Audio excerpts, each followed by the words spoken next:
If you're suffering, you are obligated, in a sense, to hold on to whatever rope someone throws you. Life can be meaningful enough to justify its suffering. You can tyrannize yourself into doing things, but I wouldn't recommend it. What I would recommend instead is that you ask yourself what you're willing to do. It's a really effective technique. It's like a meditative technique. That's when life is worthwhile.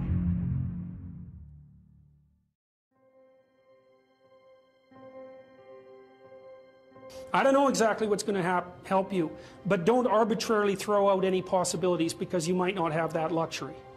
Antidepressants help a lot of people, and there are technical reasons why that's the case. If you're offered a gift by your society and it works, try it. I don't care what your presuppositions are. The time you see people who are suffering with depression, for example, there's a multitude of reasons, but I'll take one common reason. You could think about it as associated with the story of Peter Pan. Peter Pan is someone who won't grow up, right? Now the problem with Peter Pan is he gets to be king, but it's king of Neverland. Neverland doesn't exist. So being king of nothing isn't that helpful. Well, one of the things that you often see with people who suffer from depression, and I'm not making a blanket statement about the cause of depression because there's lots of them, is that people who don't have enough order in their life tend to get overwhelmed. So for example, if someone comes into me to see me and they say they're depressed, I always ask them a very standard set of questions.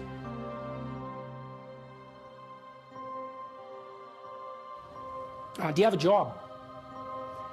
If you don't have a job, you're really in trouble in our society. First of all, your biological rhythms tend to go off the rails right away because there's no reason to go to bed at any particular time and there's no reason to get up. And for many people, if they don't get up at the same time, they foul up the functioning of their circadian rhythms, and that's enough to make them depressed right off the bat, especially if they start napping during the afternoon. They also don't have a purpose. People aren't good without a purpose, and this isn't hypothesizing. We absolutely understand the circuitry that underlies positive emotion. When you're attending to something you're interested in and you're engaged in it, that's when you're alive. That's when life is worthwhile. It's so worthwhile that in those moments you don't even ask the question about it. The question itself goes away because the meaning that you're united with is so powerful that it can push back the adversity that would otherwise characterize life. Nietzsche said, the person who has a why can bear any how. We know how it works. Almost all the positive emotion that any of you are likely to experience in your life will not be a consequence of attaining things.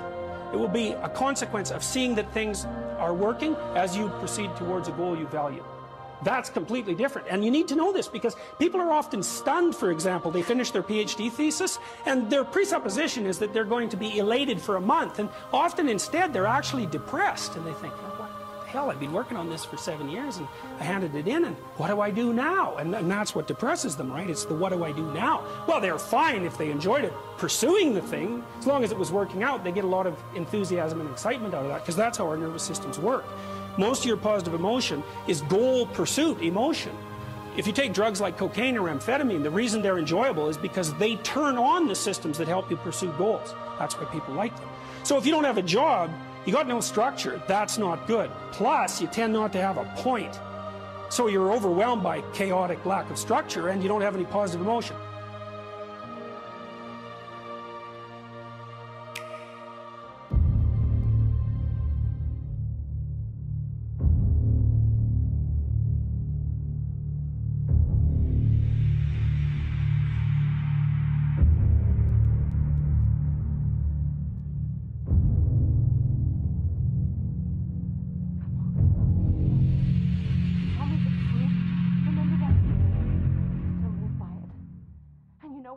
Good about the truth. Everyone knows what it is, however long they've lived without it. Assuming you want to get better, there's usually something you can figure out that would constitute a step towards some sort of concrete goal. And my presumption, it's a behavioral presumption fundamentally, is that small accruing gains that repeat are unbelievably powerful. You can tyrannize yourself into doing things, but I wouldn't recommend it. What I would recommend instead is that you ask yourself what you're willing to do. It's a really effective technique. It's like a meditative technique. So for example, You can get up in the morning and you can think, well, you know, I'd like to have a good day today, so I'd like to go to bed tonight without feeling guilty because I, you know, didn't do some things I said I was going to do, and I'd like to have kind of an interesting day. So you've got to fulfill my responsibilities, and I want to, you know, enjoy the day. Then you can ask yourself, well, what would I have to do in order for that to happen that I would do? And the probability, if you practice this for 3 or 4 days, is your brain will just tell you. It'll say, well, you know, there's that piece of homework that you haven't done for like 3 weeks. You should knock that sucker off because it would only take you 10 minutes, and you've been avoiding it and torturing yourself to death for 72 hours straight. And say, well, let's figure out what your aims are. You've got to have some aims, whatever they are. And they might say, well, I'm so depressed I don't have any aims. And then I say, well, pick the least objectionable of the aims and act it out for a while and see what happens. Because sometimes your emotional systems are so fouled up that you have to pretend, you have to act the thing out before you can start to believe it. Life can be meaningful enough to justify its suffering. I thought, God, that's such a good idea. Because it's not optimistic exactly. You know, some people will tell you, well, you can be happy. It's like, those people are idiots. I'm telling you, they're idiots. There's going to be things that come along that flatten you so hard you won't believe it. And you're not happy then. And so if life is to be happy, well, in those situations, what are you doing? Why even live? But life isn't to be happy. If you're happy, you're bloody fortunate, and you should enjoy it. You should, because it's the grace of God, so to speak. People know when they're doing something meaningful. They can tell. So why the hell don't they do meaningful things all the time? It seems obvious. You could do it. I mean, it's hard, you know, because other people want you to do other things, and it's a struggle, but everything's a struggle. Oh, I get it. I see why. It took me about 10 years to figure this out. People have a choice. Choice number one, nothing you do means anything. Well, that's kind of a drag, right? It's meaninglessness of life and all that, existential angst. You know, that's kind of a pain. But the upside of nothing that you do is meaningful is you don't have to do anything. You've got no responsibility. Now, you have to suffer because things are meaningless, but that's a small price to pay. The alternative is everything you do matters. Really. If you make a mistake, it's a real mistake. If you betray someone, you tilt the world a little more sharply towards evil rather than good. It matters what you do. Well, if you buy that, then you can have a meaningful life. But there's no mucking around. It means responsibility. It means that the decisions you make are important. It means that when you do something wrong, it's wrong. Well, do you want that?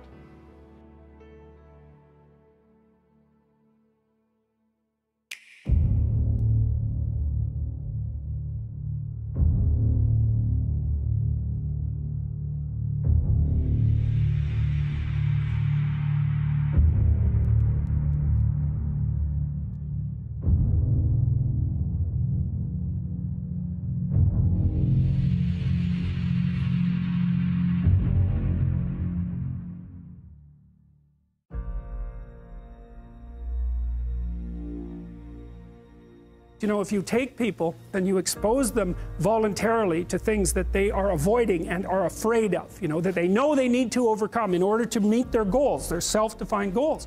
If you can teach people to stand up in the face of the things they're afraid of, they get stronger. And you don't know what the upper limits to that are, because you might ask yourself, like, if for 10 years, if you didn't avoid doing what you knew you needed to do, what would you be like? Well, you know, there are remarkable people who come into the world from time to time, and there are people who do find out over decades-long periods what they could be like if they were who they were, if they spoke their being forward. And they get stronger and stronger and stronger, and we don't know the limits to that. We do not know the limits to that.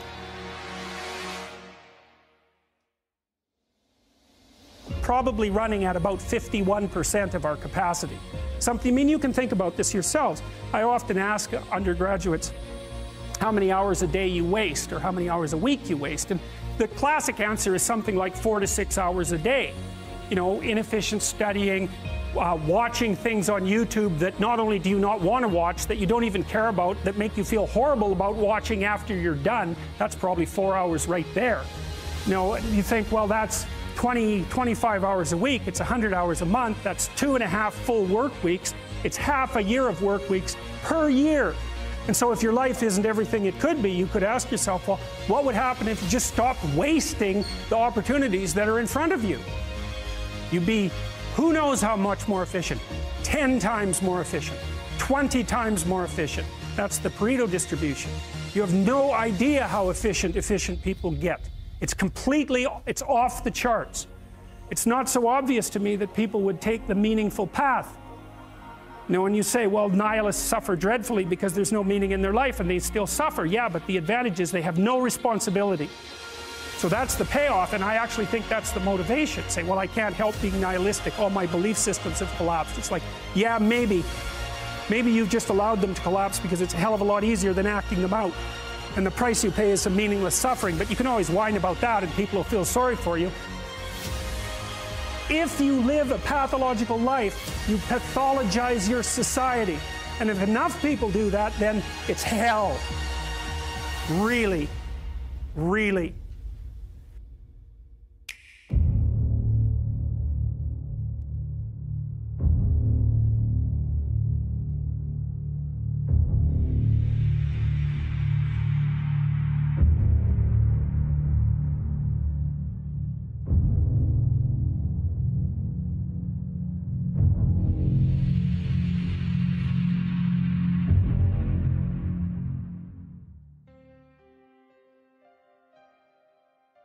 You're asked to outline the place you'd like to end up, which is your desired future, and also the place that you could end up if you let everything fall apart, is so that your anxiety chases you and your approach systems pull you forward. You're maximally motivated then. And it's important because otherwise you can be afraid of pursuing the things that you want to pursue, right? And that's very common. And so then the fear inhibits you as the promise pulls you forward, but it makes you weak because you're afraid. You want to get your fear behind you, pushing you. And so what you want to be is more afraid of not pursuing your goals than you are of pursuing them. Putting yourself in a challenging mind frame is much easier on you psychophysiologically, because you don't go into the generalized stress response to the same degree. And you're activating your exploratory and seeking systems, which are dopaminergically mediated and that involve positive emotion. So if you can face something voluntarily rather than having it chase you, it's way better for you psychophysiologically. So that's partly why, well, it's worthwhile to go find the dragon in its lair instead of waiting for it to come and eat you. So, and especially when you also add the idea that if you go find the dragon in its lair, you might find it when it's a baby instead of a full-fledged bloody monster that is definitely going to take you down. Don't avoid small problems that you know are there. Face them, because they'll grow into big problems all by themselves. And you can think about, imagine the tax department sends you a notification. You owe them like $300. Well, you know, that's annoying. Maybe you don't even want to open the letter. Or maybe if you do, you just put it on the shelf. But that damn thing doesn't just sit there like a piece of paper on the shelf, right? You ignore that for 5 or 6 years, it's going to become attached to all sorts of horrible things. And if you ignore it long enough, you get the idea. It's going to turn into something that is completely unlike the little piece of paper that it's written on. And many, many problems in life are like that. You'll see that they pop their ugly little head up, and you know, and you might want to turn away. You might not want to think about it, which is the easiest way of turning away, right? You just don't attend to it. You know, if you could have your life the way you wanted it in 3 to 5 years, if you were taking care of yourself properly, you know, what would you want from your friendships? What would you want from your intimate relationship? How would you like to structure your family? What do you want for your career? Well, how are you going to use your time outside of your job? And how are you going to regulate your mental and physical health, and maybe also your drug and alcohol use? Because that's a good place to auger down, you know, because alcoholism, for example, wipes out, you know, 5 to 10% of people. So you want to keep that under control. And then, so maybe you develop a vision of what you would like your life to be, and that associates the goal, well, once the goal is established, and then you break down the goal into micro processes that you can implement. The micro processes become rewarding in relation to their causal association with the goal, and that tangles in your incentive reward system, and that's the thing that keeps you moving forward. And the way it works is that it works better if it produces positive emotion when it can see you moving towards a valued goal. Okay, well, what's the implication of that? better have a valued goal, because otherwise you can't get any positive motivation working out. And so the more valuable the goal, in principle, the more the micro processes associated with that goal start to take on a positive charge. And so what that means is, well, you get up in the morning and you're excited about the day, you're ready to go. And so as far as I can tell, what you do is you specify your long-term ideal. Maybe you also specify a place you want to stay the hell away from, so that you're terrified to fail as well as excited about succeeding, because that's also useful. You specify your goal. You do that in some sense as a unique individual. You want to specify goals that make you say, oh, if that could happen as a consequence of my efforts, it would clearly be worthwhile. Because the question always is, why do something? Because doing nothing is easy. You just sit there and you don't do anything. That's real easy. The question is, why would you ever do anything? And the answer to that has to be because you've determined by some means that it's worthwhile. Number one, specify your damn goals, because how are you going to hit something if you don't know what it is? That isn't going to happen. And often people won't specify their goals too, because they don't like to specify conditions for failure. So if you keep yourself all vague and foggy, which is real easy, because that's just a matter of not doing as well, then you don't know when you fail. And people might say, well, I really don't want to know when I fail because that's painful. So I'll keep myself blind about when I fail.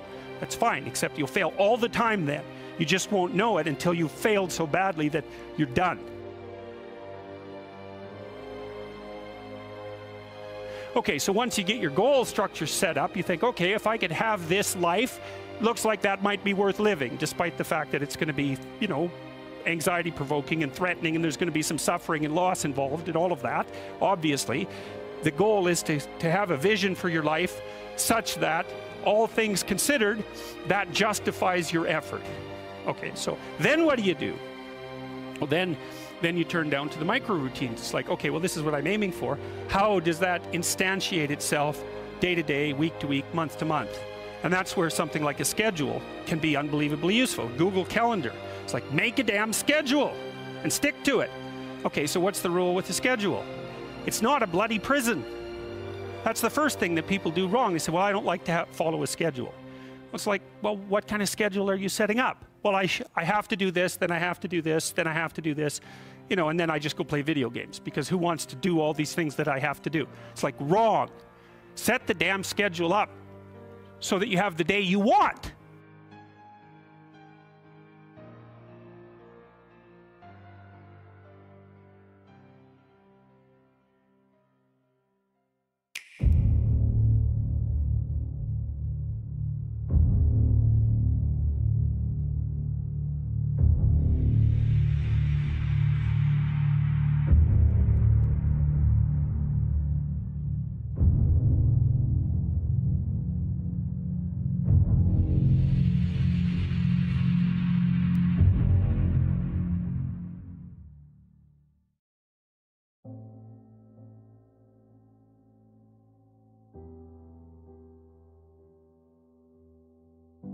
What's the right ratio of responsibility to reward? And you can ask yourself that, just like you'd negotiate with someone who is working for you. It's like, okay, you got to work tomorrow. Okay, so I want you to work tomorrow. And you might say, okay, well, what are you going to do for me that makes it likely that I'll work for you? Well, you could ask yourself that, you know. So maybe you do an hour of responsibility and then you play a video game for 15 minutes. I don't know, whatever turns your crank, man. But, you know, you have to negotiate with yourself and not tyrannize yourself. Like you're negotiating with someone that you care for, that you would like to be productive and have a good life. And that's how you make the schedule. It's like, and then you look at the day and you think, well, if I had that day, that'd be good. Great. You know, and you're useless and horrible, so you'll probably only hit it with about 70% accuracy, but that beats the hell out of 0, right? And if you hit it even with 50% accuracy, another rule is, well, aim for 51% the next week, or 50.5% for God's sake, or because you're going to hit that position where things start to loop back positively and spiral you upward. And so that's one way that you can work on your conscientiousness, is plan a life you'd like to have. The other way you do that is by having a little conversation with yourself about, as if you don't really know who you are, because you know what you're like. You won't do what you're told. You won't do what you tell yourself to do. You must have noticed that. It's like you're a bad employee and a worse boss, and both of those work you know, for you.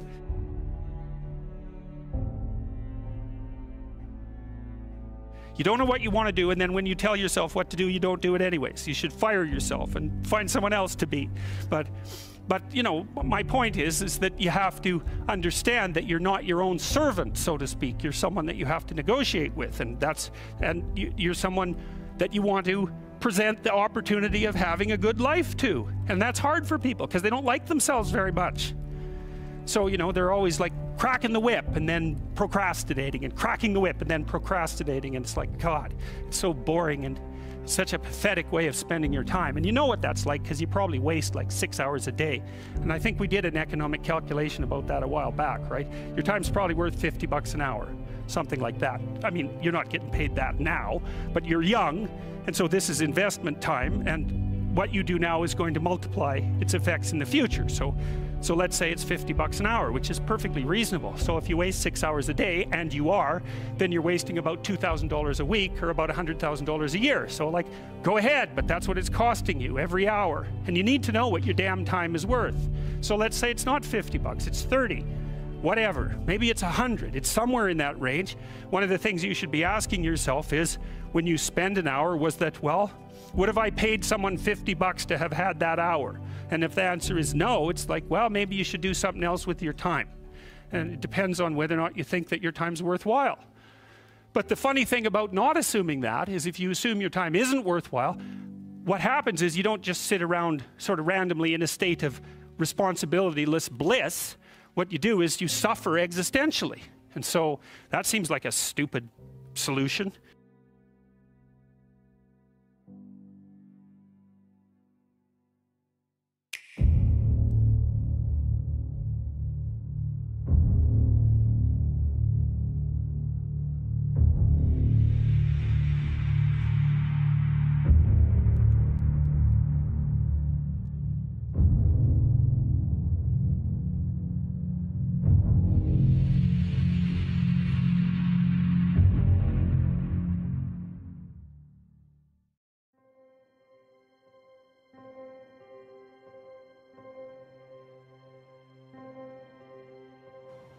Imagine someone that you treat well, that you love. Then try to treat yourself that way. You got to detach from yourself a bit. You got to think, okay, well, I'm a person among other people, and I deserve at least as much respect as a person among other people, and I should be trying to help myself across time. And instead of being self-contemptuous and self-destructive, I need to take care of myself as if I'm potentially valuable, and to lay out my life that way. And so that's what that chapter is about. And it's hard for people, you know. They don't take care of themselves as well as they should. And I don't mean, you know, take care of yourself. I mean, that isn't what I mean. It's like, it's not a moralistic attack. It's like, it's an encouragement to give yourself a bit of the benefit of the doubt. Take care of your room, take care of your things, like have some respect for yourself. It's like there is a lot of potential within you, and there's many things that you can do, and you're necessary more than you think to the unfolding of things. Like, if you make a bunch of bad decisions, things get worse, not just for you, like things get worse. And so it matters what you do, and so part of what you do is you want to treat yourself as if what you do matters. And so you want to have some respect for yourself.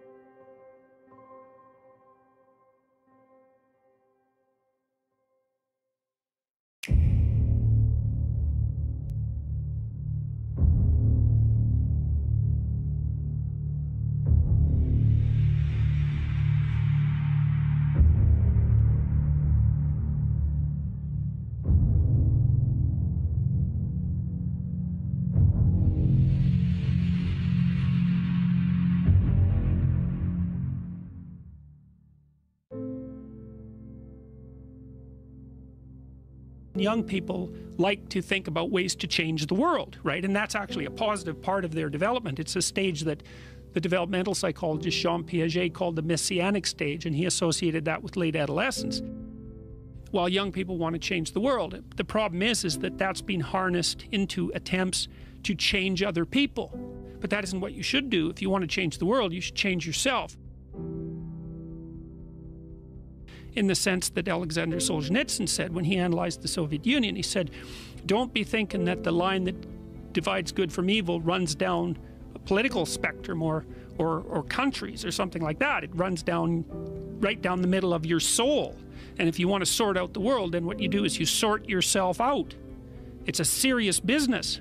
They say it's more difficult to rule yourself than to rule a city, because you're complicated and there are horrible monsters inside of you that need to be tamed and to be brought into alignment and submission so that you can be a powerful and useful person. And instead of rushing out there to change the world by changing other bad people, that they should look inward and sort themselves out properly. And if you have a memory that's more than 18 months old, approximately, and when you pull that memory up to mind, if you still have an emotional reaction, that means you haven't fully articulated the memory. You haven't analyzed it causally. You haven't freed yourself from its grasp, and you're carrying it like a weight. And your brain responds to that.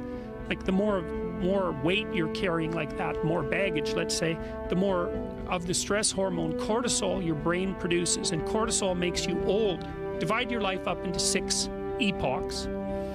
And then divide each of those, that might be, say, birth to kindergarten, and then maybe elementary school, and then maybe junior high school, however you want to do it. And then to write about the emotionally significant events in each of those epochs, and then to describe their effects on you, and then to analyze how you did in those situations, what you might have done differently, what you might do differently in the future, to straighten out your past.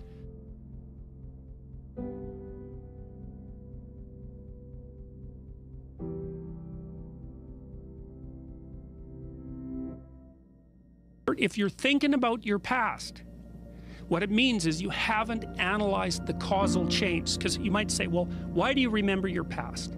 Well, you might say, well, it's in order to have an objective, record of the past. It's like it has nothing to do with that. There's only one reason you remember the past, and that's to be prepared for the future. That's why you remember the past. And so what you're supposed to do is take the past and extract out from it wisdom. And wisdom is the ability to avoid stumbling blindly into ditches. Here's a time in my past I stumbled blindly into this horrible ditch and terrible things happened to me. You need to take that apart. You need to figure out, how was it that events conspired with your participation, voluntarily or involuntarily, so that that terrible consequence emerged. You need to know why that happened and how you could react differently in that situation. And as soon as you do that, your brain will leave it alone. It won't obsess you about it anymore, because the anxiety-producing parts of your brain are basically trying to tell you where there are obstacles in your environment. Don't go there, there's fire. Maybe you could master the fire, right? Then you're a wielder of fire, you're not just a victim. And lots of situations are dangerous or not dangerous depending on your level of mastery, right? Life is like that. And so a negative emotion that's associated with a memory is something that's crying out for mastery, and writing can really help with that. You're reorganizing your brain when you write autobiographically. Imagine memories can be stored at different levels of your brain, from sort of primordial reptilian image-laden areas that are very emotional, up to finely articulated plans for your future life. Well, you want to take everything that's negative and emotional and transform that into a fully articulated vision for your future. And that frees you of your past. You shouldn't be thinking about your past. I mean, maybe if you're 80 and you're going over a well-spent life, that's a whole different thing. But if you're 30, 35, or 20, and most of the time you're thinking about your past, it's like your soul is trapped back there. You need to free it through investigation. And the metaphysical language is appropriate, because that is, in a sense, what you're doing. You're trapped in the past. It's like you got to break free of that so you can use all your resources to move ahead into the future.